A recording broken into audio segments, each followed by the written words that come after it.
Hello, everybody, and welcome to Jughead's Basement. I'm so happy you are here. And if you are happy you are here also, you can increase this happiness by helping out and make everyone feel better by keeping this program running till infinity ends, which, as we all know, is unknown, or known, or unknown. Unknown. Anyway, please go to www.jugheadsbasementpodcast.com and press that little button that says Patreon, and it'll whiz you to a new location where you can join and donate to the program monthly at the $2, $5, and $10 tiers. Each tier gets you a little bit more free shit, some in the mail and some in internet form, where you get like unedited videos of the audio program that the at-home audience gets. You also get my writings and my short stories and pictures of the new book I am working on. You get to help out with that and actually respond back to me in comments, and I'll write back. It will affect the book I write, and you may even get a thank you in it. That book is called We Screeched and may be out eventually on Rare Bird Lit.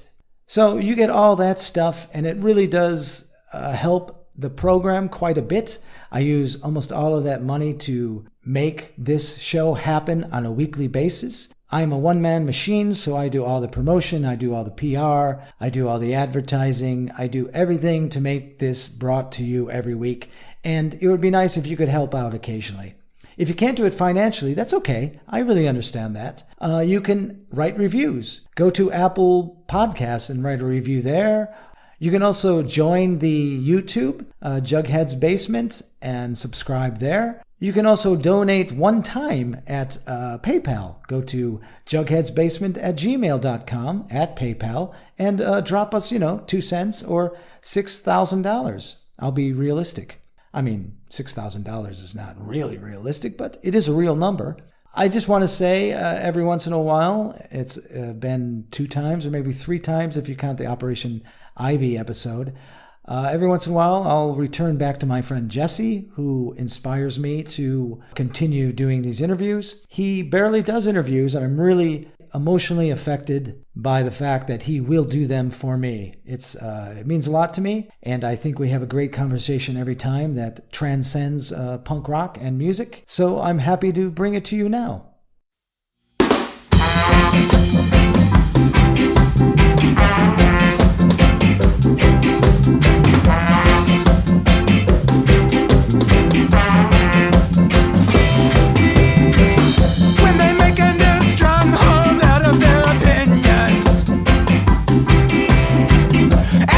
You on the slab with the pendulum swinging.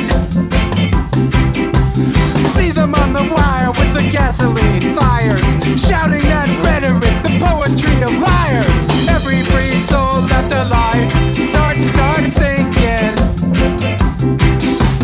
Ray! Hit them where they live, where they kill, where they bury. Ray! We won't step in line for the party secretary.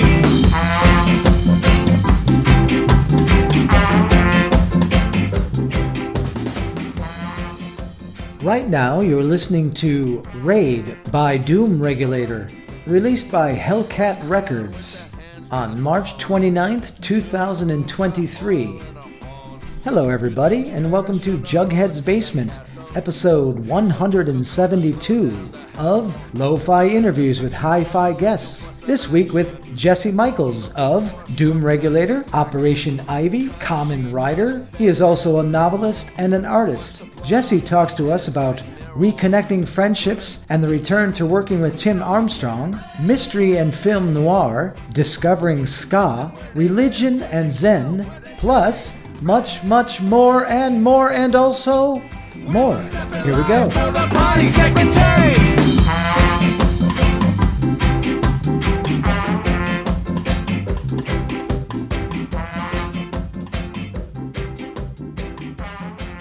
Hello? Can you hear me? I can hear you, Jesse. Oh, hold on. There I am. I could see you. Wow, look at those glasses. Yeah, I'm not playing anymore. It's enough with the games. I got to set up my Zoom station over here if you'll give me a minute. Okay. Do you have a separate room for a Zoom station? I just set up a bunch of little boxes to get the right Hollywood angle for my close up. Yeah, I have I'm just a guy at home in my kitchen sort of mood going right now. I like your hair. Oh, thank you. Thank Yeah, you. it's called I don't do anything with it. Good look. Same with mine. Actually, I decided about a month ago, I figured out that I could just cut my hair myself, like shave it. Yeah. And so this is it. I'm just cutting it myself for here on out. Yeah, I get a, professional haircut done like once a year now. That's kind of my style. I go to an actual like beautician, and then I don't do anything with it for a year. And then it grows out fashionably. That's great.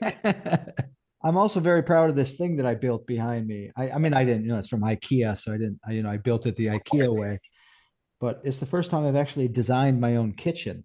Like I have this, I've been getting into hanging things. If you see behind me, there's this whole thing where I can hang spatulas and ice cream scoops. Oh, I do that too. But unfortunately, what I did was, this is very boring, but I drove all these hooks into sheetrock. I don't care what you do at the hardware store. It's hard to secure anything at sheetrock. I know our bathroom is like that. I'm trying to keep the towels on the walls, and they don't seem to want to stay. Oh, cool. My cat is eating her food. It's always a toss up about whether she eats or rejects her food. Anyways, excuse my puttering around. I'm just getting set up. I'm ready to go whenever you are. That's I'm already ready. I'm already going. Oh, okay. All this stuff is fair game. Slice of life. You stepped into your kitchen, you had that black and white tile, and I had like an inflood of different memories and feelings. Like it's like, oh, I'm talking to Jesse Michaels. It reminded me of ska. It reminded me of like the special. Yeah, I had that. I told my my home designers the kitchen's got to be two-tone. And then it reminded me, I hadn't thought of this in forever, but there was a period of time when me and Ben were actually talking about moving the band into a place like a little bit up north on Lake Michigan, into our own home that we would live together. And it never happened. I'm glad, but the kitchen there was two-tone, black and white. So I haven't thought about that since then, probably. That would be wild. Yeah, I think it was destined not to happen. So Jesse, how are you? I'm pretty good. Things have been going pretty good. I live in Los Angeles, as you know. I like it here better than the Bay Area. And I've been working on music a lot, which was unexpected. But, I was sort of planning on stepping away from music, like kind of thinking about my exit strategy. Mm-hmm. And at that very moment, kind of opportunities came up and I got drawn back into it. So I've been doing that quite a bit. But generally, things are pretty good. I think this is something I think about with myself, and I think you probably deal with too. Like, I think very creative minds are constantly thinking about what they can do and what they don't want to do anymore. And I think we know ourselves that it's sometimes random, and that if you try to make black and white statements, it always doesn't work because you end up contradicting yourself. But people that know the creative instinct kind of understand that, where like I'll say I'm going to do a project and then some people get disappointed if it doesn't happen, but other people know that, oh, there's probably 16 different ideas he has right now and one of them's going to survive. Yeah, that's my experience. I have learned that there's some things you can't really control.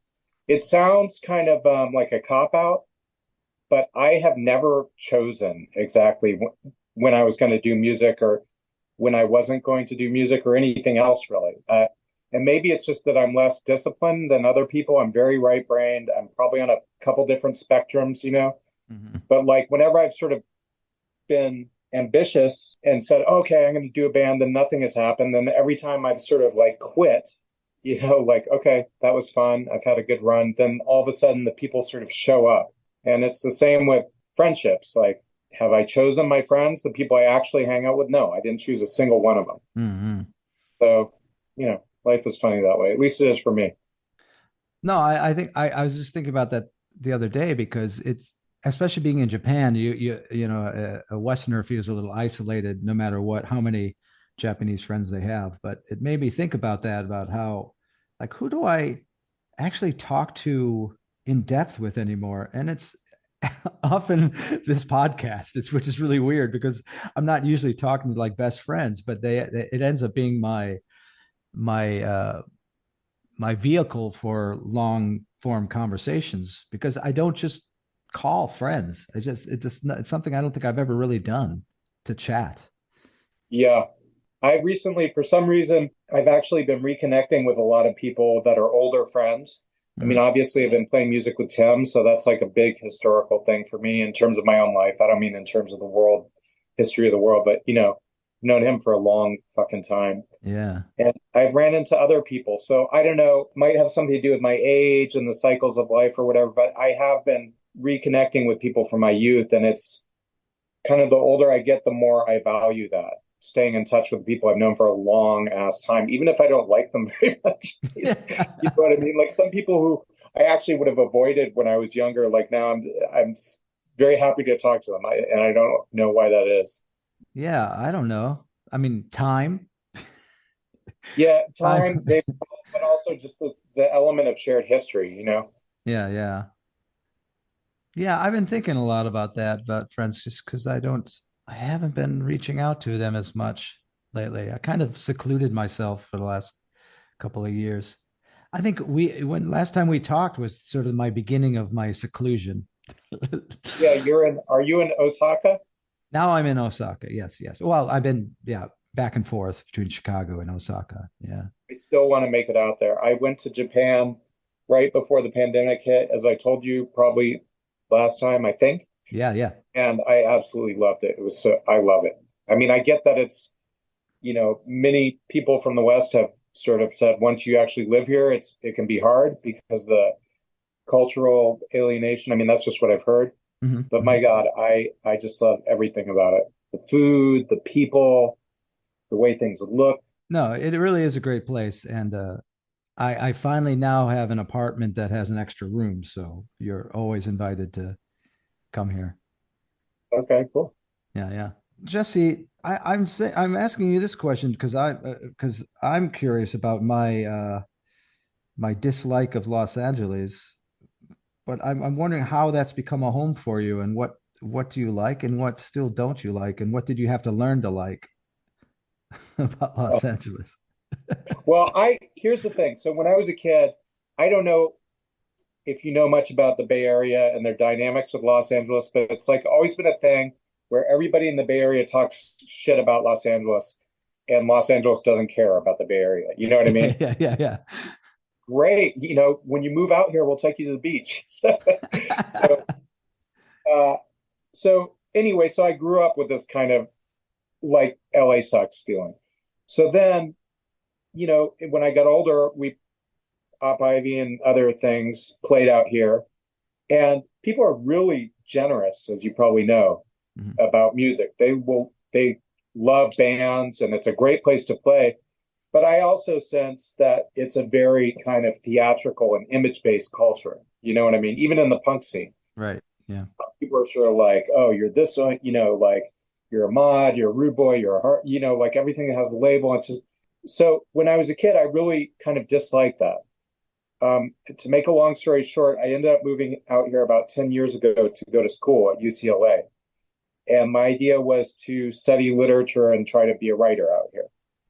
And the very thing that I used to hate, how everything's sort of theatrical and stagey, I came to love that because it's just a creative culture that's filled with drama. I mean, literally, you know what I mean? The dramatic arts. And I think that's sort of rubbed off on everything.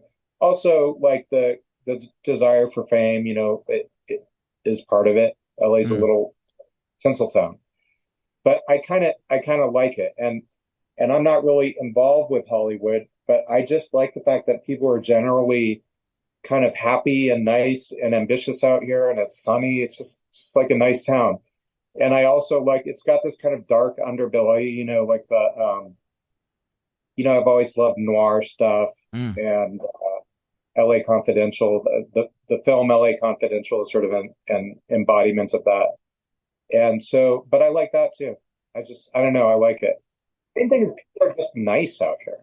for the most part. Yeah. Obviously there's plenty of people who aren't, but the average person you meet is just kind of like friendly. I really like that. I'm always trying to make myself like it, and I always just feel very uncomfortable there, and I don't know why that is. It's not for everybody. Yeah. It isn't. It's a vibe. Yeah, but I have so many people that end up moving there that I know very much. The thing I want before we get off track again, because it seems like I want to talk a little bit about mystery in general and noir. But there was a series I can't. The guy who did Sling Blade does a Los Angeles true crime, or not true crime, detective series. Have you seen it? Billy Bob Thornton. Yeah, it's really good. I can't remember the name of it though right now. I love that stuff. I mean, I've always been drawn to it. You've probably seen my paintings. A lot of my paintings are sort of detective themed. I've always loved that stuff. And I don't even know why. I dig it. So that sounds right up my. L.A. Murder. He's a lawyer. This is called Goliath. I'll have to check that out. I didn't Yeah, know it it's was very good. sort of normal. He's a disgraced lawyer, now an ambulance chaser, gets a case that could bring him ... Oh, that sounds right up my alley. But I like it's you're talking about that seedier side of Los Angeles, and that really digs up that. Ever since I took this case, weird stuff's happening to me. Are you Billy McBride? Huh? The Billy McBride. He was one of the best trial lawyers ever. What happened? Michelle left, and that's when the bottom fell out. You drank too much. It's not accurate. I drank just the right amount. What happened on the boat? They're hiding something big here. There's one of the top 3 law firms in the world, and then there's us. Dog has to stay down. Billy created this firm. I created this firm. I love an old, sad, defeated detective who's been beaten down by life. Yeah. It's been making some kind of last stand. I've always loved that. Like, even when I was young, I love that shit. So Yeah, we might have talked about it before, but my introduction to it was my friend that was very inspirational to me, and ended up dying in New Orleans. But he was obsessed with like Mickey Spillane, so Oh, yeah. and he introduced me to that. Those stories are just so like nasty. I mean, it's almost like our more modern day superhero movies in a way where this guy can get beat up so much, but he's still like moving and still like functioning. Rip the other eye. Come on. Come on, rip the other eye. Come on. Tear it out of his head. Come on. I'll put this right through your skull if you get up before I tell you. What about the bartender? I let him have it over the head with a peanut machine. I'll get you up a dark alley one of these nights. Run along, darling, before I fracture your spine. Cheap little chiseler. Get out of here. Yeah, but I know where she's going. What do you think we are? A 2-inch stick-up mob? A bread line for every bum hoodlum in town? Yeah, that's the basic formula. You just take a character and he's searching for something, and you beat the crap out of him. Eventually, he figures it out. So I wrote a book. I don't know if you know this, but in around 2013, I had a novel published that I've been working on for many years. And it's basically that type of story, but it's kind of like Spillane or Chandler, but more like Bukowski or Fonte or something like that. So the character is doing a detective thing, but it's a little bit ridiculous. Yeah, I know. We talk Whispering Bodies for the audience who doesn't know it. Yeah. Yeah, it's still available on Amazon. I never see a penny from it, but I'm glad it's still out there. That's more than I could have ever hoped for. But when I was writing that, which took a long time because I didn't even know how to write really, I knew that was the formula. You take a guy and you just put him through you know what I mean? Just put him through the paces, beat the crap out of him. And then when he's almost dead, you figure it out. Have the ending before you write the first page. That's some advice someone gave me. Is specifically in mystery, you're thinking, or in general Yeah, in writing? someone who wrote mysteries for TV told me what I do is I write the ending first and then figure out how to get there. Well, my first play that I really consider my transition in playwriting, I talk about is going from being random to intentional, or more spontaneous to intentional. And the intentional move I made was made spontaneously. Like I didn't plan on doing it, but I wrote the last scene of a play, and then I had to figure out how to get there. So I guess I do believe in that format. It worked for me. I'm watching Monk. I've never seen Monk. I think I might go back and watch that show. It's probably a little bit dated now. Yeah. But it was sort of like, it's sort of similar to what I ended up writing, but a little bit different. He's like an agoraphobic kind of OCD detective. Yeah. And it was pretty formulaic. It was a lot of like, kind of like those shows from the 70s, like, like Barnaby Jones or Columbo, or, you know what I mean? You have a detective who's got a quirk and then he solves stuff. So. Yeah. The one I used to watch with my mom was called Kaz. You ever heard of that one? Oh yeah. I'll make a reference to it later, but I don't remember much about it now. Well, for the old heads out there, I think they were called Quinn Martin Productions in the 70s. Yep. They had a bunch of shows. It was like Barnaby Jones, Ironsides. That guy was in a wheelchair. Columbo, he was sort of a kook. I love Columbo. Every detective had a gimmick. Yeah. They had their thing. Angela Lansbury was sort of a quizzical older woman, and each one had their own little. Yeah.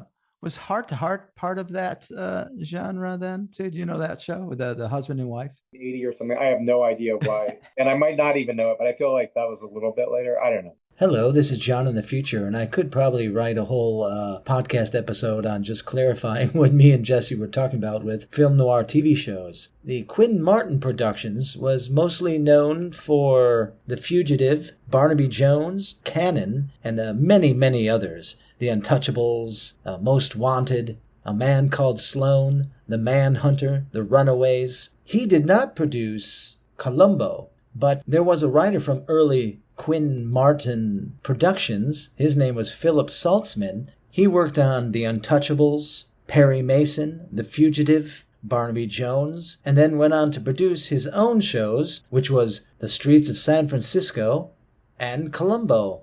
Heart to Heart was produced by Spelling and Goldberg Productions.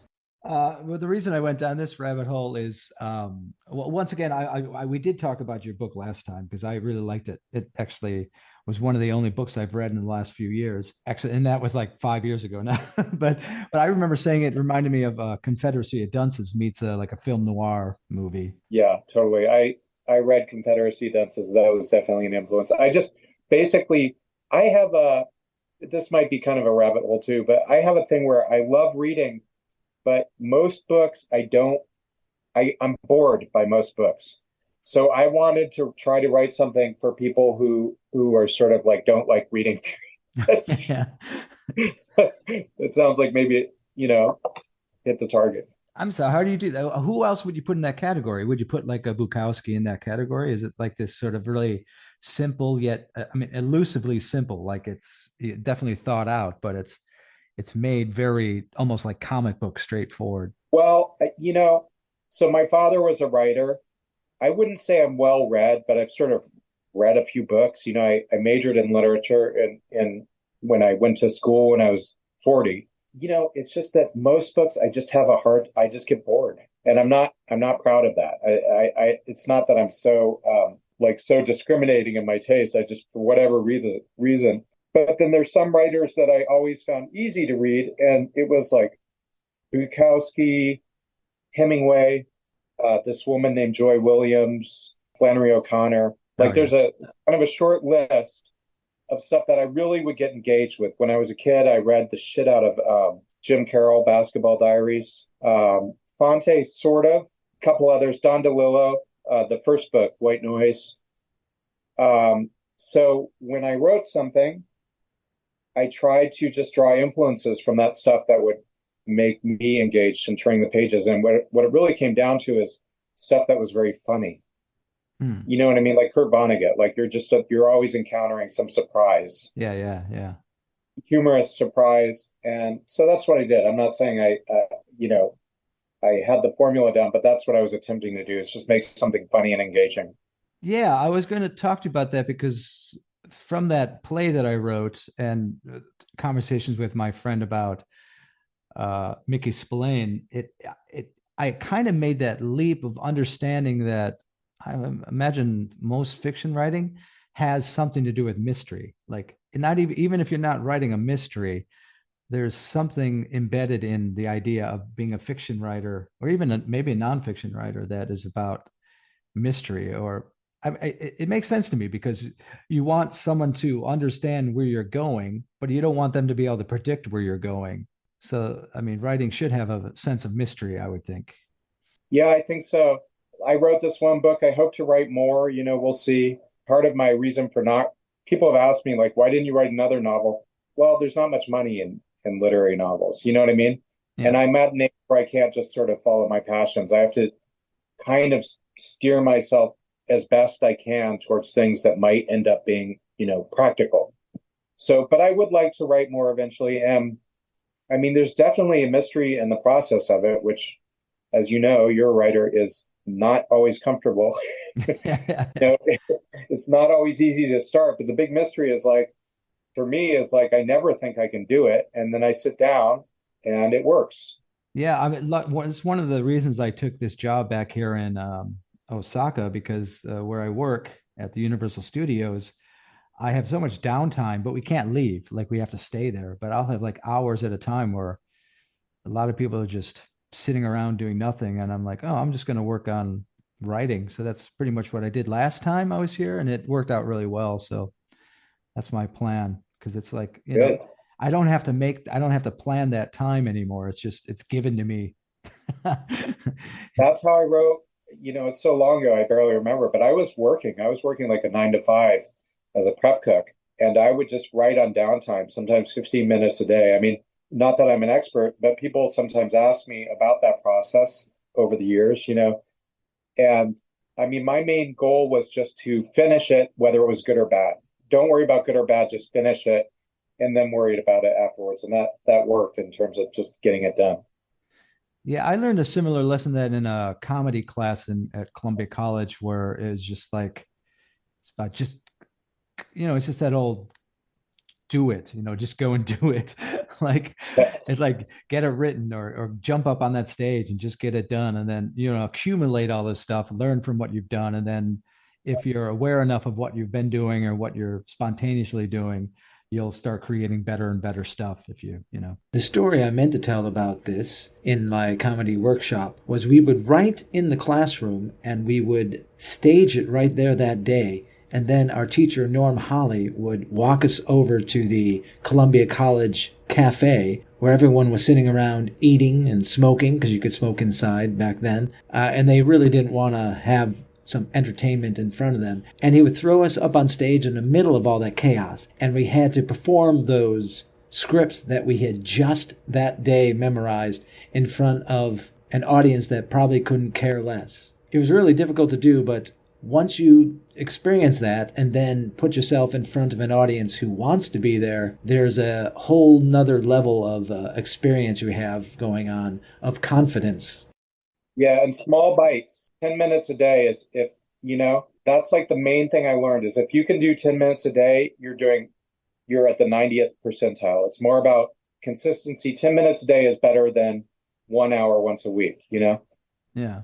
I think I heard, maybe I'll look this up later, but I'm pretty sure, I don't know if he does it consistently, but Stephen King's, one of his things was he had to write like a page a day or something like that. Was his that guy writes assignment. A page a day.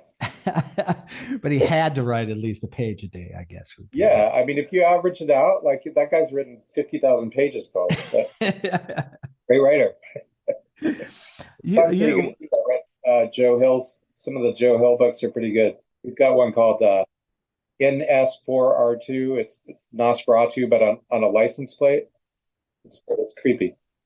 Who is this one of his other names? Who is this? This is Stephen King's son. His name, he goes by a pen name, Joe Hill. Written several things. He wrote that movie that came out last year called The Black Phone. Here's John in the future with a little bit of a correction. I looked it up. Stephen King has some rules of writing online, and number 4 is called 2,000 words. King discusses his writing routine and how he writes around 2,000 words or 6 full pages every workday. And his son is Joseph Hillstrom King, better known as Joe Hill, and he wrote Heart-Shaped Box, NOS4A2, as Jesse was talking about. He wrote The Fireman, and he also wrote a comic book series called Lock and Key, which was made into a series on Netflix.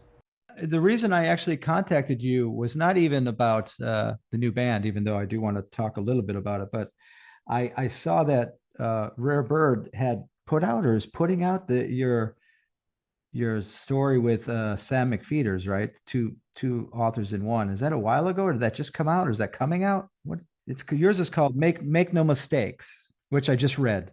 I'll give you the sort of capsule story of that. Basically, Rare Bird is it's an imprint. They were doing something that was supposed to be like 7 inches. So the idea is you would have two people that were connected to music in some way. I think that was the criteria, somehow connected to music, and they would have a short story on the A side and the B side. So that's what we did. And I think we might have been the first one. So it was me and Sam, who I got to meet while I was out here. I don't know if you've ever met him, but he's fucking hilarious and brilliant. Great guy. Yeah. We used to stay at his house, at Born Against House in Jersey. Yeah. Yeah, they were very serious back then.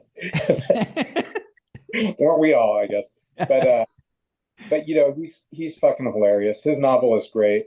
I've read 2 of his novels. They're both really good. Anyway, so we did that. And, you know, I think it sort of got lost in the wind of content out there, but it was really cool to do it. And I'm glad that story got out there.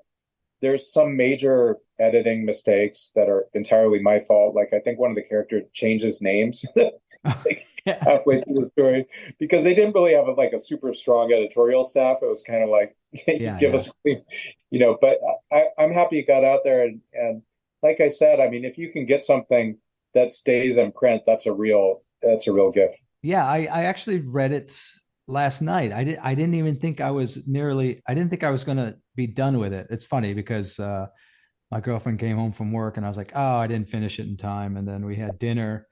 Then I was like, oh, I'm going to get up earlier and finish this before Jesse's the interview. And there was only one more page left. I was like, what? It's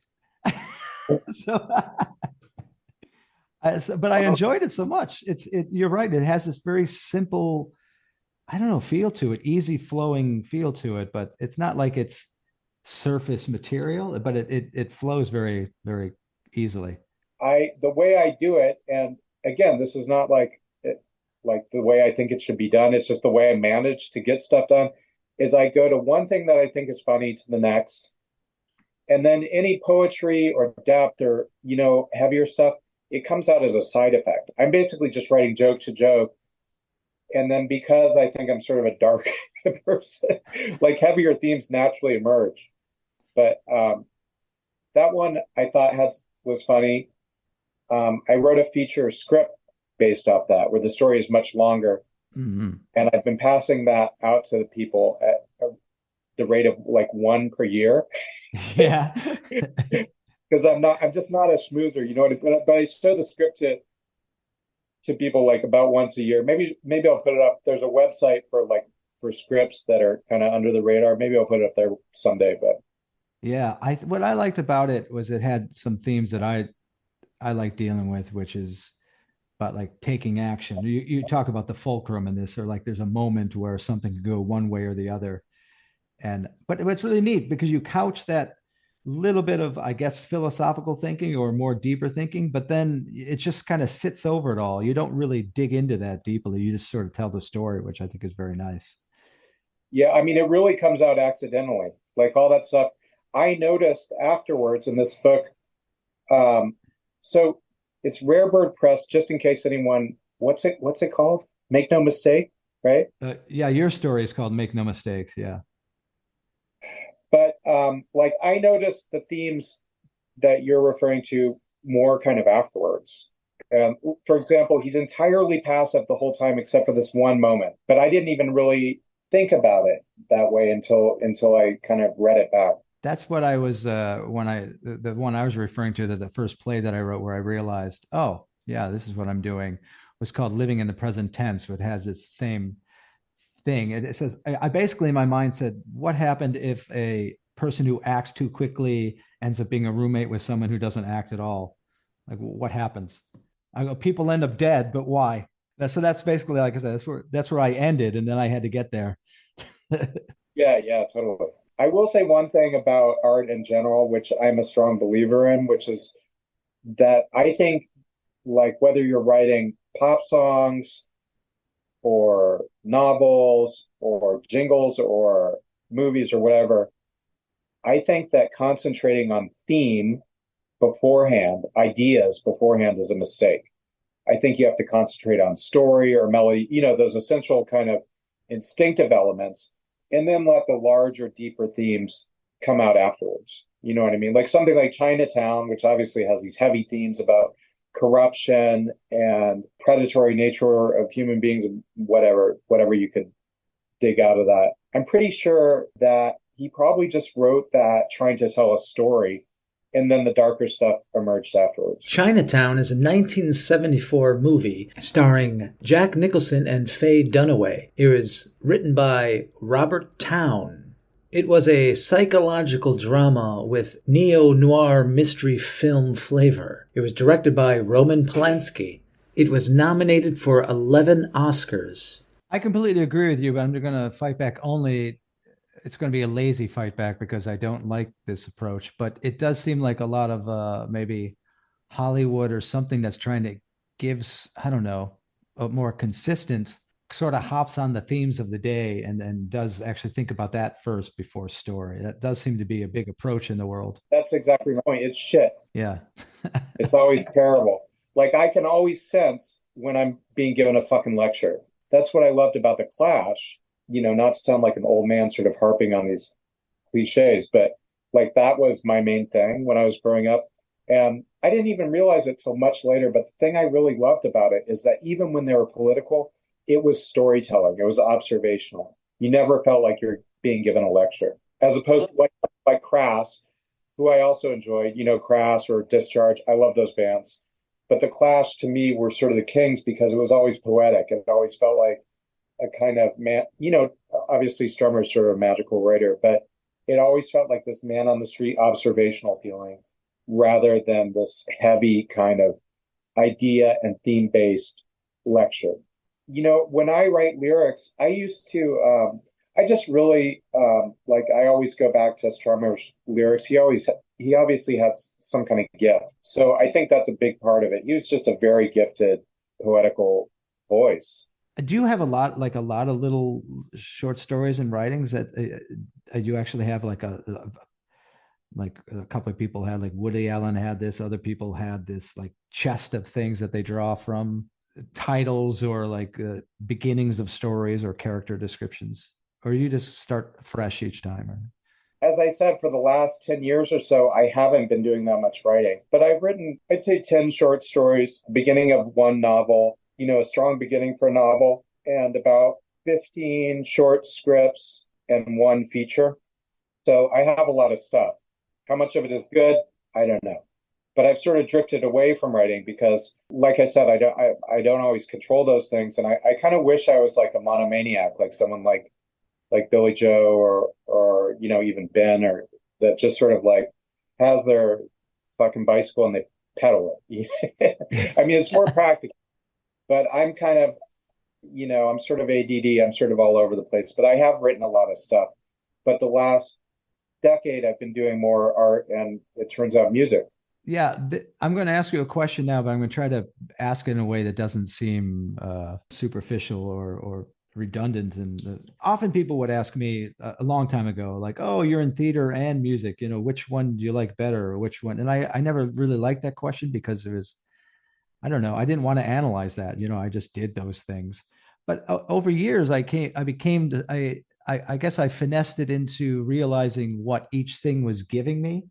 Like maybe performance with music was more freeing for me. Like I was able to let go more because I had the band with me, and you're a little bit more rehearsed and you can just let it go. Whereas with theater, I'm always there. Like I'm constantly aware of the audience. I'm constantly having to think of my scene partner and the words.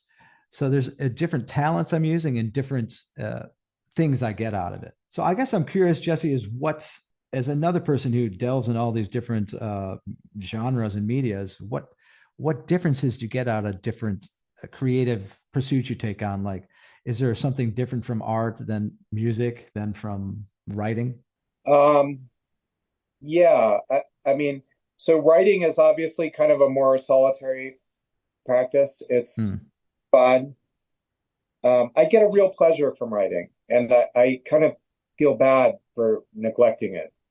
But music is, music, the main difference is that you're dealing with other people when you're, you're writing music. Even if you're sort of running the show, the principal songwriter, you deal with other people and it's collaborative. And so that's always a crapshoot. You know how it is. You get involved with personalities, egos, including your own, especially your own.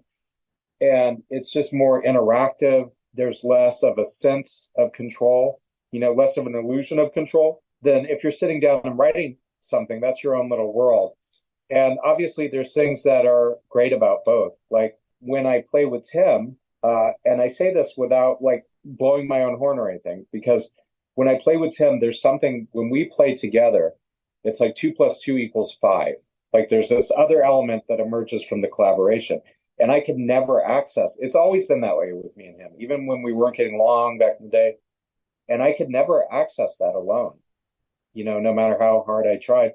On the other hand, when I'm writing something, there's something that comes out of that I could never have if I was working with somebody else. So there's just good things about both. But the main difference is the human element. When you're doing something like a movie or a band or something, you're dealing with other people. What then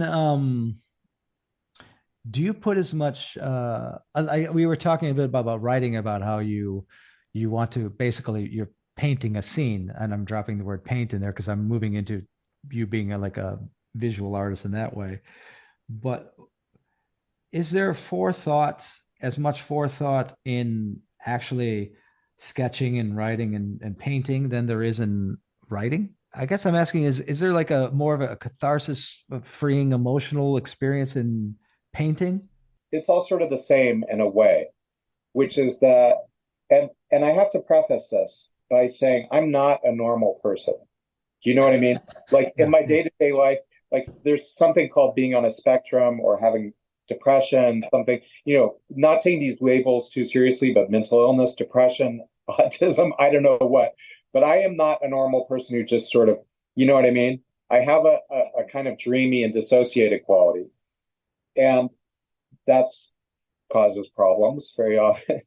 But the advantage is when I enter into these things, like whether it's music or writing or art, I start out with an intention and something else takes over. And I don't mean to sound grandiose, but it feels transcendent, like something that is maybe not beyond me, but beyond my conscious mind. So in other words, I start writing, I'm going to write a story about this. Something else takes over and I get into, I guess, what they call a flow state in, popular terminology. In positive psychology, a flow state, also known colloquially as being in the zone, is the mental state in which a person performing some activity is fully immersed in a feeling of energized focus, full involvement, and enjoyment in the process of the activity, being completely absorbed in what one is doing. And it often results in a transformational feeling about oneself and one's sense of time. And something else takes over. And so that's kind of the main thing that happens, is that I believe it's something from the subconscious kicks in, like dreams, and takes over the process. And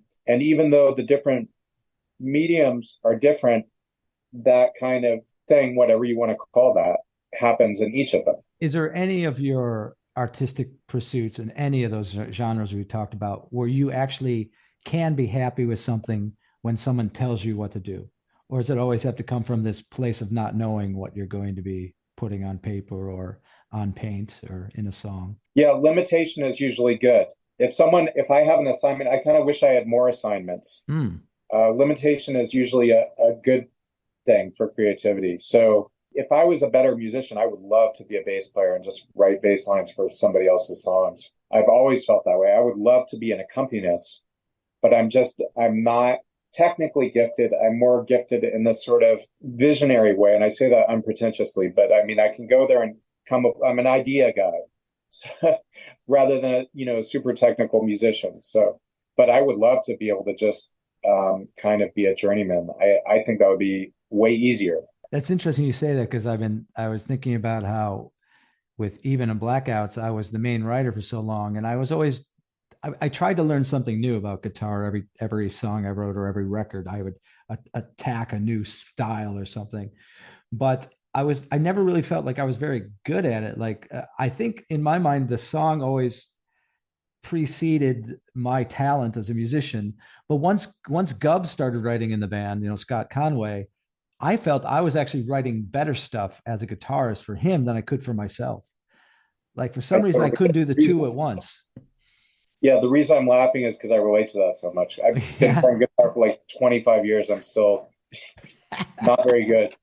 But I'm good at writing stuff, like I play a lot of leads and I can write leads, not fancy ones, but ones that, fit the song. So, but I definitely relate to that. Well, then let's move into it. You, a lot of people know, of course, you were with, who I knew him as Lint back then, but Tim with Operation Ivy, and you hadn't done any other projects with him until now, or is there stuff in between? I did. So, obviously I played with him in the 80s. And then one time, I don't even remember where we recorded it. One time, like in 2012 or 13 or 14 or something, I did one song with him. We kind of reconnected. Living in a dangerous land. We're so delicate, so powerful. Living in a dangerous land. See, this place is made to part way. All there is half there is. If you want the untold story, look at that and not at this. But then he lives in LA. We have a lot of mutual friends, and we just sort of started seeing each other around town. And I went by his studio one day because he has a studio now. He didn't when we recorded that one-off song, which was called Dangerous Land, I think. It was just like a one-off thing. But he has a studio, and he was just playing me stuff that he was working on. And because of our kind of chemistry, I immediately heard a vocal part for it. I was like, do you want me to, put this down just so you guys can have it as a scratch if you want to use it? And quite naturally, we just started working together again from there, because a lot of the stuff that was a barrier when we were kids, which is our own kind of egos and difficult personalities. I don't know if it's because we're older, or if we've grown, or probably just because we're grown up. But a lot of those barriers just weren't there anymore. So, me and Tim are both weird people. We complement each other in the way that we write. And so, yeah, we just started doing stuff, and it felt right. And it felt like kind of, like there was a closure to it or a healing element to it. And not to be dramatic, but, this long journey, we haven't talked in a long time. We came back together to do this thing. And the main thing is that when I listen to the playbacks, I'm like, okay, that sounds pretty good. Like, I don't have to kind of pretend it's good. You know what I mean? And I say this as someone who's very kind of hard on my own work. Like I know when it's good and when it's just okay or bad. And I'm like, yeah, this has something besides just nostalgia or something like that. I think there's one song, as the last I looked at, has been released, which is Raid.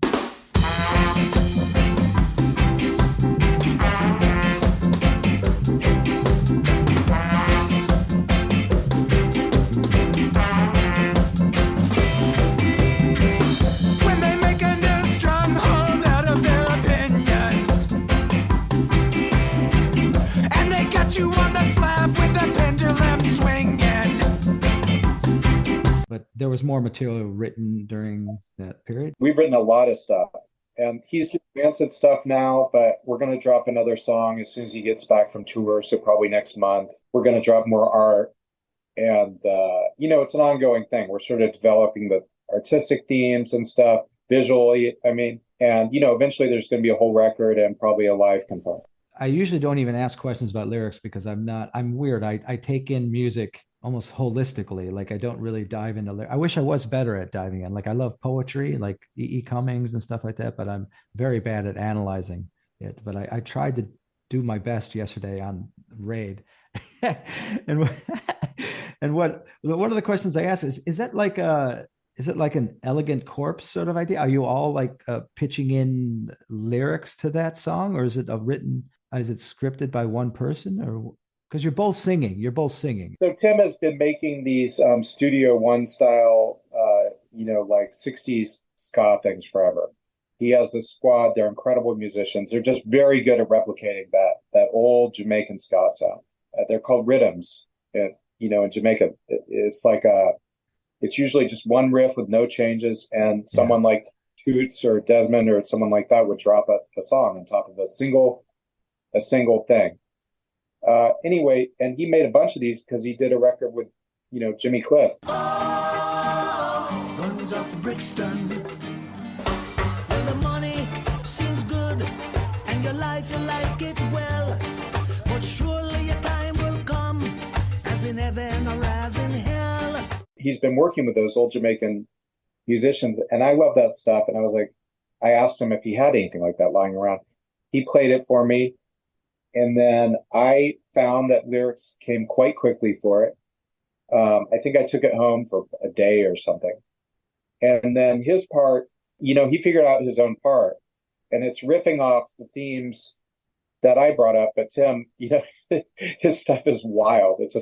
I don't think he even knows where it comes from. You know what I mean? Yeah. But when we were trying to write out the lyrics, he's like, I'm not sure what I said. It's like, I don't know. I think we should just put question marks. But it's brilliant. I love his improvisations. It's always been that way. Even in Not By These, do that.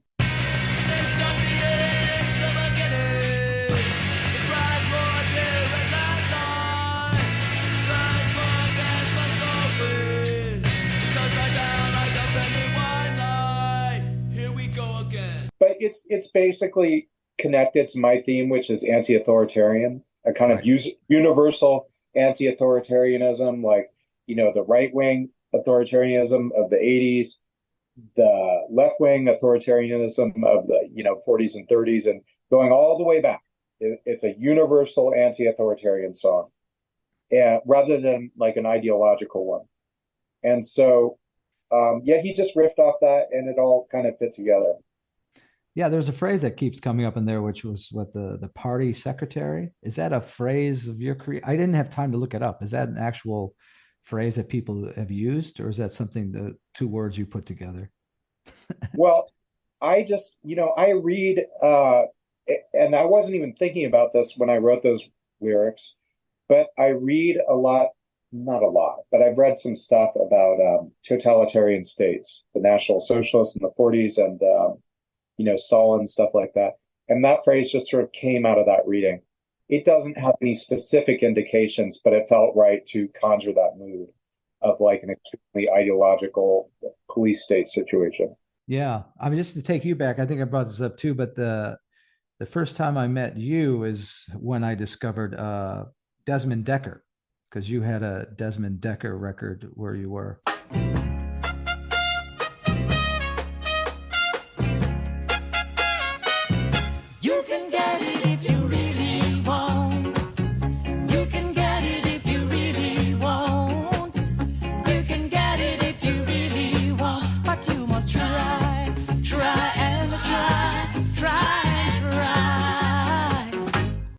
And I had never heard that stuff before. I think you also had a specials one, but I was more affected by the Desmond Decker stuff. I liked that earlier sound. It almost bordered on like Nat King Cole sort of, but given in like a really different Jamaican feel underneath it, Yeah. Well, those guys, before there was ska, there was something else, which I don't even know what it was called, but they were listening to more soul stuff and American stuff. So there's probably is some of that influence. Yeah. Is that where would the term rock steady fall in that? Is that? Well, basically, Jamaica, they will have trends, and it's still this way. It's sort of like hip hop. One thing becomes popular and everybody gravitates towards that. And then something, it shifts over time. So the first one was ska. I mean, as I said, I'm sure there's something before that. Yeah. Then rock steady after ska was a little bit slower. And then reggae came after that. It was even slower and more spiritually based and kind of heavier. we've probably talked about this before, and I imagine it's not new to an interview, but I've been thinking about this. Where did that come from for you to, I've listened to the Turned Out a Punk, and then, it talks about how you and Aaron discovered a lot of punk together, but I'm really kind of interested in how that you let that Desmond Decker sort of that creep into there. Like, where did that come from? My theory is it came from you liked a lot of 80s stuff like B-52s, and they all like Special seemed acquainted with that period in some way too, like I think they're even on like compilations together, like those 80s type of bands.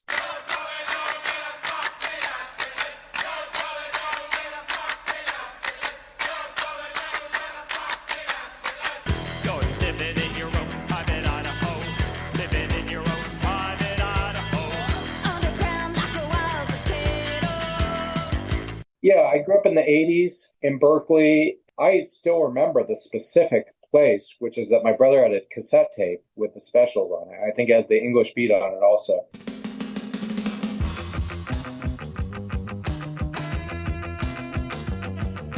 So I learned about it from that. Two-tone ska, British ska of the 80s. And then in Berkeley, there was this huge mod scene, which was pretty unique. There's, I think San Diego and New York also had one, but it was pretty unique. And, this movie called Dance Craze, the two-tone movie, showed at the UC Theater, which is the local repertory theater in Berkeley. And I went there with my brother and some friends, and all the mods showed up. And they were it was like a gig, like they were dancing in the aisles. The music that changed the world. Together for the first time on the big screen, Bad Manners, The Beat, The Body Snatchers, Madness, The Selector, and The Specials. Here it is, Dance Craze. It was just fun, and it was cool, and it was around, basically. But, the original root was my brother. And I actually didn't even know when I was, 13 years old or whatever, that a lot of those songs were covers from Jamaica. I had no idea. I just thought it was like something that came out of England. And then I later learned, probably like around the time I was playing with Tim, about Prince Buster and Desmond Decker and the Jamaican artists that actually wrote, a lot of these songs were covers. So, but I didn't know that before. Here's a related but may sound unrelated question. Did you get your, can you trace back your interest in, I guess curiosity is what I'm getting at. Like some parts of an interesting mind or a smart mind is this intellectual curiosity. Is that something trained? Like, did you get that from your parents? Like for instance, I often get frustrated. I used to get frustrated where people didn't know where music came from or like what this band or who was in this band. Then I'm like, oh, I'm just being too anal about that. Not everyone cares. Some people just want to listen to music. But then I realized is something that isn't in all people to be almost obsessively curious. Yeah, for sure.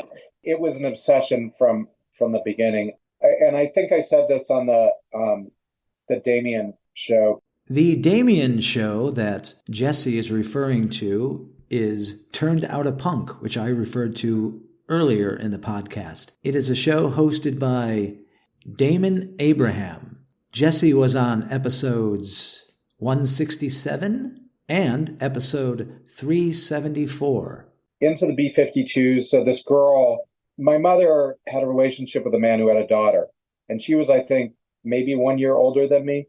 But she had the B-52s record. And as soon as I heard that, I was crazy about it. And so then I became curious about punk. And I met Aaron, and he showed me a lot of stuff I didn't know about. And at some point, we were going to a bookstore because my father was a literary guy. We were always going to bookstores. And I found this book I think it was called the Punk Rock Book, or maybe just Punk or something.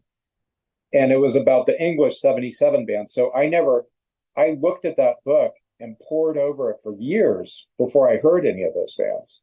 But I was just so fascinated by the pictures of like the Jam, the Clash, and Sex Pistols and Susie and, the Adverts, all those bands. I was obsessed with it immediately. And I don't really know why. It's just kind of the way it was. When you're like 11 or 12 years old, you don't do things as self-consciously. You just sort of go where the energy is. And for some reason, I was very drawn to that from the beginning. And I don't even know why. Do you think here's something that's interesting? Like I find myself like I've been living with the same friend since out of high school till now, who he is an engineer. He's like your hardcore engineer thinking mind. Everything is engineering in his mind. You know, it's like he has to dissect everything, and sometimes it gets annoying, but it's really fascinating. And I've realized I actually have been attracted to those type of friends in many ways, like that. I am not that type, but I'm really curious about that relationship. Do you ever feel like you could have gone down a path where you'd be more oriented like that? Are you at all interested in like the dynamics of how things are made? Not really.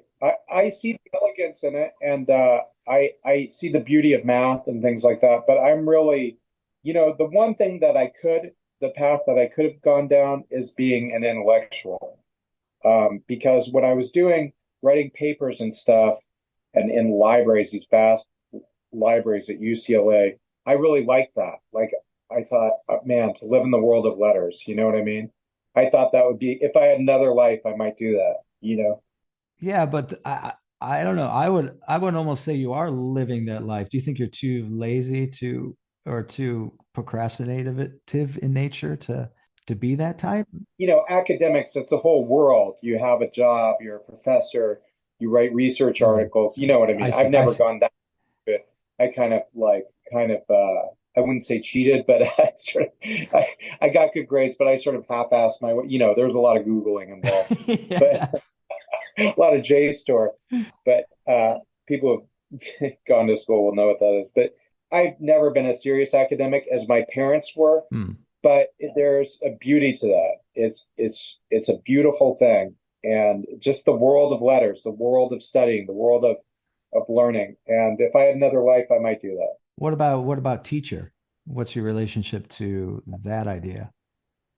I always thought that I would be a good teacher, but I know I have an instinctive dread of grading papers. I don't think I could ever fucking grade papers. I don't want to give anybody an F. Yeah. So if I could be a teacher without grading papers, I might do it. I guess I'm always toying with teaching, and I guess I've been lucky where I've been doing it in theater and writing, or I have enough of a reputation where I would just announce that I'm doing some kind of class at my house, and I would get enough like 5 to 10 students to do whether it was theater or writing. And I think my attachment to being joining the interview world like 12 years ago has to do with that too, of this, I don't know, interest in people, but also I'm better at exploring ideas with somebody than I don't even know if that's true. Maybe I don't understand my own mind when I'm alone, and I don't understand it until I'm conversing with someone. And I equate that with teaching. I equate learning very much with being a teacher. Like, especially when you're teaching creativity, it's like, how can I just be the authority on this when creativity is like a wily beast? I'm more of like there to nurture someone to discover themselves in many ways. Yeah, totally. That makes sense. What was I watching? I was watching something recently. This show Barry. Have you seen that? I've seen the first season. Yeah, my sister's a big fan of it, but yeah.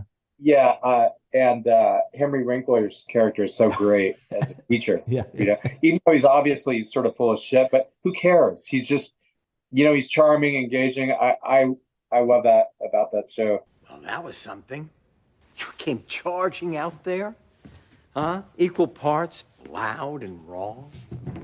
Your eyes as big as saucers, a little blood in your hair. That's a nice touch. Are you on drugs, Barry? Because getting clean is an important part of an actor's journey. A little story to illustrate. I was doing Long Day's Journey In tonight at the Pasadena Playhouse with a bunch of cokeheads. It's usually about a 3-hour play. We could bring it in just under 37 minutes. We thought we were great. Apparently, we were unintelligible. It was the beginning of the bad years, Barry. I don't know. Mr. Kuzno, I'm not on drugs. You're not? No. Well, then that's very bad news for you. And I could definitely see being a teacher, but like I said, man, I just never want to grade papers. Yeah. What if take away all your art, all your creative pursuits? What has been your total of what do you gravitate to when there isn't art or creativity? Spirituality. Really? Yeah. That's actually the main thing. Yeah. I'm very, very, I'm a believer.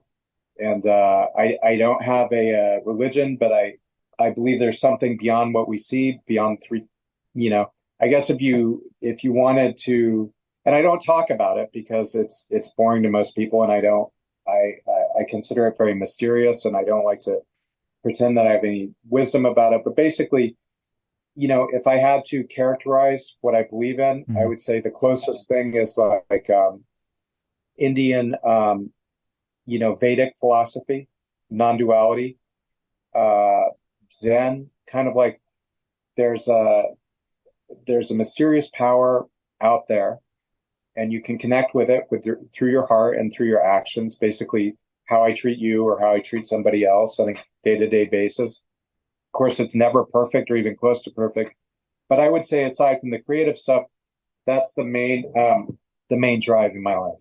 That's interesting to me because I listen to Sam Harris's podcast a lot, who is, you know, one of the bringers of the new atheists. And he's one that borders more on trying to understand and incorporate spirituality into his life, especially Zen. Like he's studied with Zen Buddhists, like some of the most famous in the world, and retreats. And it's fun to see him going through this, trying to understand how to be both, like an atheist and spiritual. And I think it's a difficult leap because I think in many ways, any of the things you just said, someone could probably, if they just didn't believe in spirituality, could describe those things in an atheist way or in a, you know what I'm saying? Like you could come to those same conclusions and not believe in something other. Yeah. I mean, so basically Sam Harris, he's very into I don't know how to pronounce this, but Dzogchen. I don't know. It's Tibetan non-duality. It's very much like Indian Advaita. What do they call it? I don't even know these fucking words. I've read the books, but I can never remember because I don't really care. You know, I read this stuff, and it's basically, it's basically that the truth is beyond language. The truth is pure consciousness beyond our whatever kind of ideologies and beliefs we have about life. So Dzogchen is a very special, unique practice in Tibetan Buddhism. And what we call is main focus on the view. So through view is come to the meditation. And that's something I felt very young before I even thought about spirituality. It's even in the Abhayvi lyrics, you know, all I know is I don't know. It's kind of embarrassing to quote yourself, but you know what I mean? Like this sort of, the truth must be beyond people's understandings because people's understandings always lead to conflict and violence and kind of egoistic life. I mean, look at the world, you know? So it's difficult to talk about because I really think it is beyond language. But basically, I started reading this Zen book, which would be perfectly acceptable to atheists. It's called Zen Mind, Beginner's Mind. It's a famous book. And then I just went from there, and I've studied many different things, and I'm not a scholar on the subject. And I just think there's a lot of truth to it, that this personality that I call Jesse, you know, is mostly the source of my problems. Again, it's so hard to talk about it, but my problems attached to my egoic self, if I can transfer that to some kind of devotional practice, believing in a quote higher power, or a meditative practice where I get beyond being obsessed with my stream of thoughts and desires and judgments, or through simple service, and that's almost the best one because that really takes one out of oneself, then I experience a greater truth. And I don't see why that would be inaccessible to atheists, because it's something, again, beyond words. You know, these theologies and stuff we come up with, that's still egoic. So I don't see why, if someone doesn't believe in something called a deity or a higher power, this actual experience they couldn't have it. Yeah, I think that's what he's trying to push. I think it's when it's once again, it's like it's words, like putting the word spiritual in there, you know, brings in the idea of spirits or ghosts, and you know, which brings into like metaphysics, and you know, spirals off in that direction.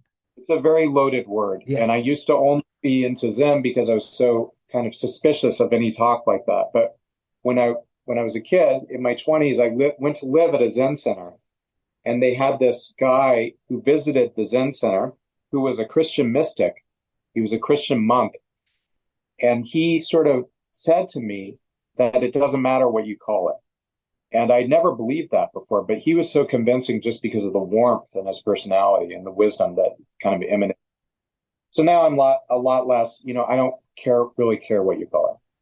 Here's the thing. It's more of an observation that may be a question. I'm not sure, but I've seen in the past, and maybe this is why Zen maybe or searching becomes attractive to very internally conflicted people. Like there was someone here at Universal Studios many years ago who was always talking about Zen, but I have this sort of empathic thing where I could feel the misery that's going on underneath, does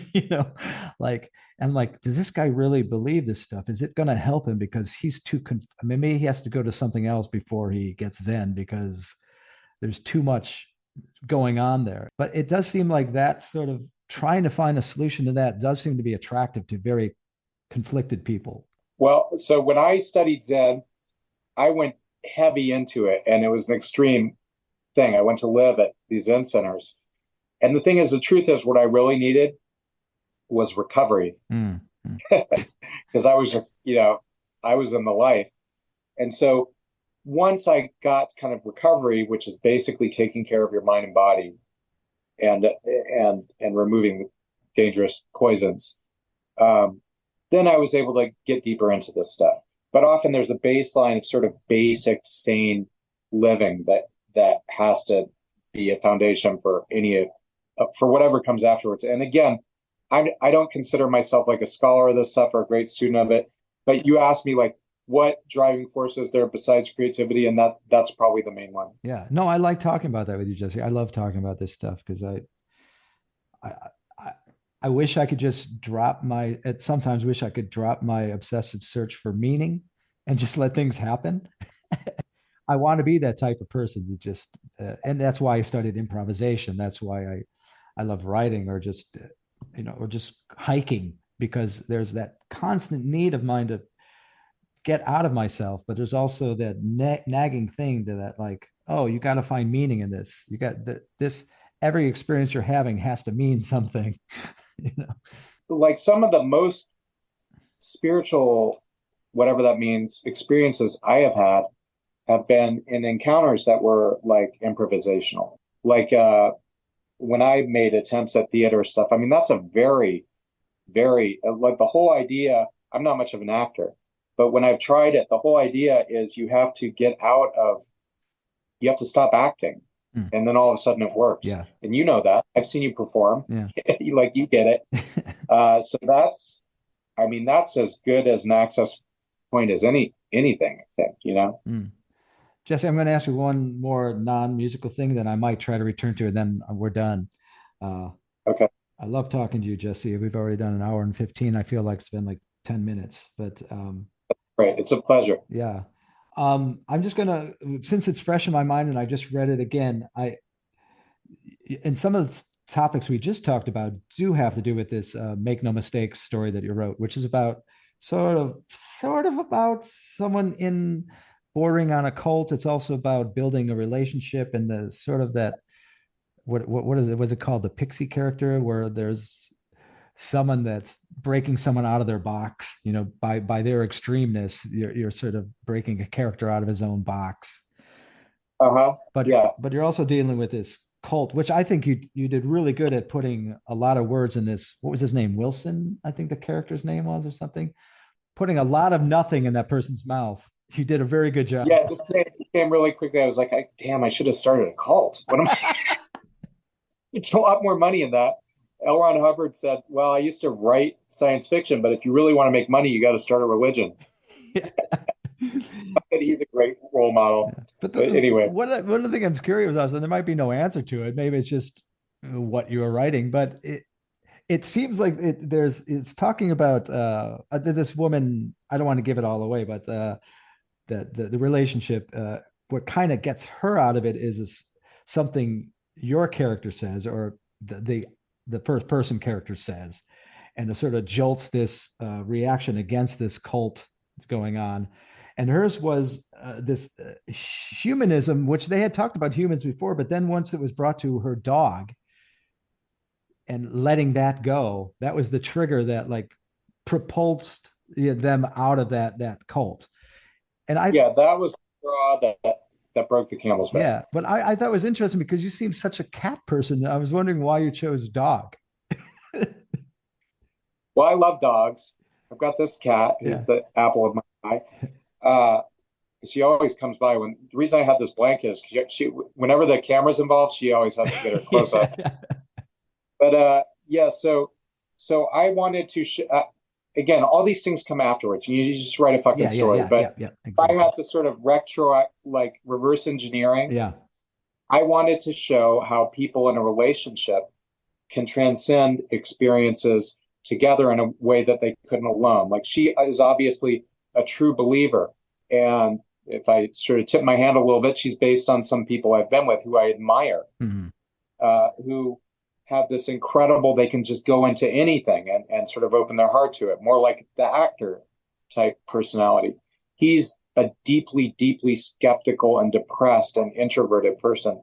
So he doesn't really save her. She gets involved with this cult. He doesn't really save her. He sort of flings himself into it, hoping for the best. And they kind of save each other, or she saves herself or something.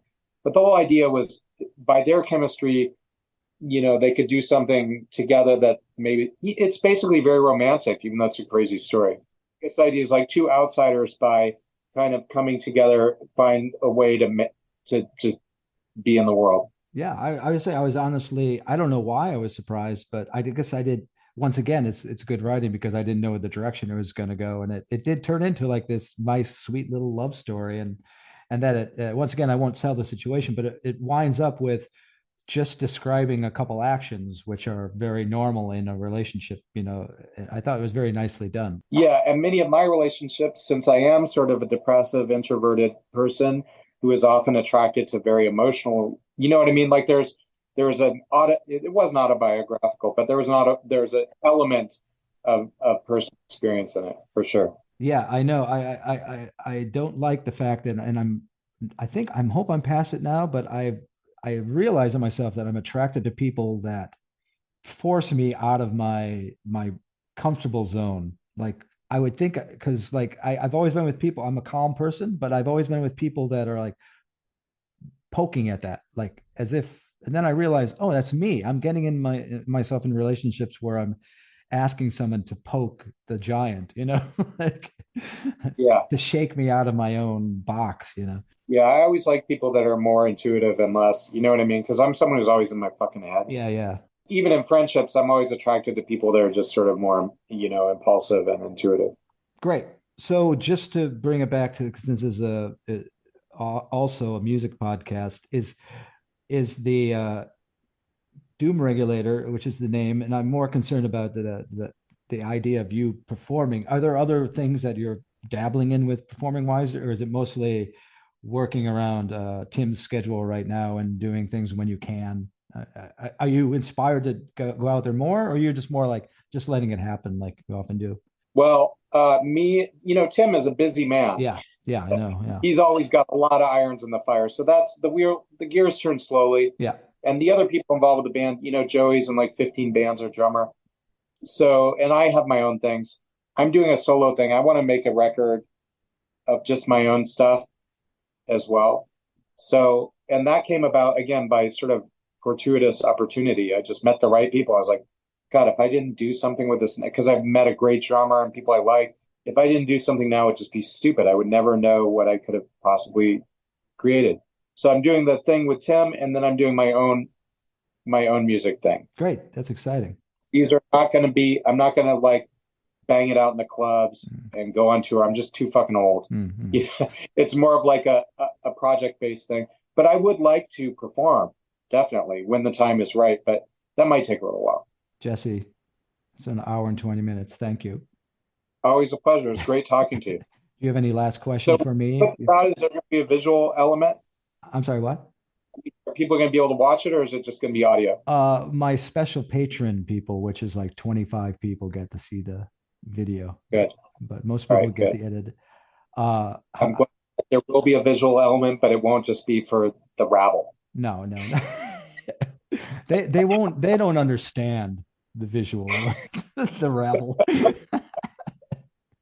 All right, right on. It's so good to talk to you. I'm glad we do this. Let's do it again. Yeah. The next time it feels right. I mean, just last thing I'll say to you, Jesse, is that I was spiraling in a couple of ways when we did our last interview, and you don't need to remember anything much, but it did actually turn my attention to the podcast in a different direction, where I now, more than I did before, I do a ton of studying, but then I just let it all go. And that kind of started with my interview with you, where I just said, I just want to talk to Jesse. I'm feeling down and I want to talk to him.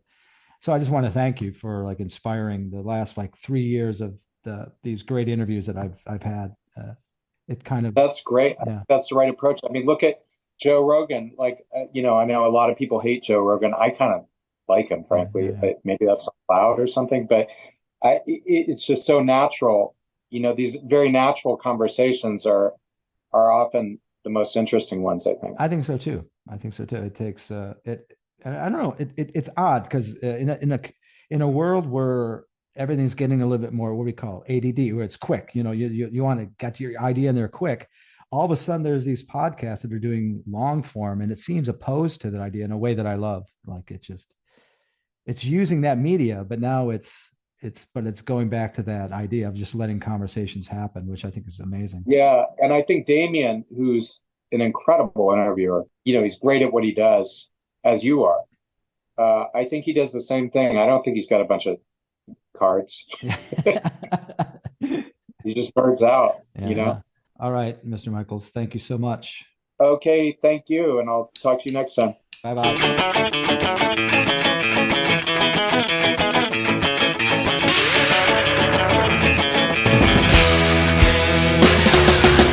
I was walking in the valley, and the streets were too big to cross, and the stores were boarded into barrels. I found something you lost. Well, love is not a word like malice, not a thing that you can feel, but a sign that blessed the ruins, and a dose of tow drug wheel. Living in a dangerous land, we're so delicate, so powerful. Living in a dangerous land. Living in a dangerous land. We're so delicate, so powerful. Living in a dangerous land. See, this place is made to part way. All there is how there is. If you want the untold story, look at that and not at this. Find the man with the shaking hands. Tell him what his youth was like. Watch his eyes go dark and gloomy. Watch him ride the tar pit right. Living in a dangerous land. We're so delicate, so powerful. Living in a dangerous land. Living in a dangerous land. We're so delicate, so powerful. Living in a dangerous land.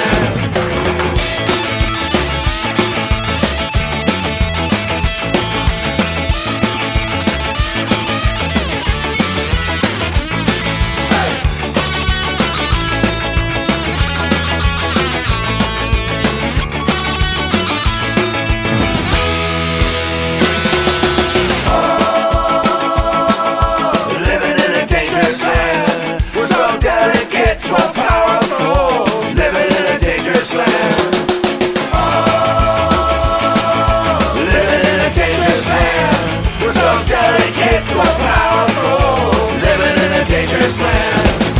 Living in a dangerous land. Living in a dangerous land. Living in a dangerous land. Living in a dangerous land. Now we're living in a dangerous land. Living in a dangerous land. If you have made it this far, you just got done listening to Living in a Dangerous Land by Tim Timebomb with help from Jesse Michaels, released to the internet on September 8th, 2013. Thank you, everybody, for listening. I think that was quite a marvelous thing. Really, it's just really great to talk to him. And it's surprising that I only really do it in front of an audience for you all. So I hope you appreciate that. I really do. Upcoming, I will return to my Australian bands with the Dune Rats, Brett Jansch. I think it's Jansch. It's one of those that starts with a J, but I don't think you actually pronounce the J. But in case you do, Jansch or Jansch. But I think Jansch. I should probably call him and ask. See you there. Or go to Patreon and I'll see you there. Or go to YouTube and I'll see you there. Or come to Osaka and look me up and I'll see you here.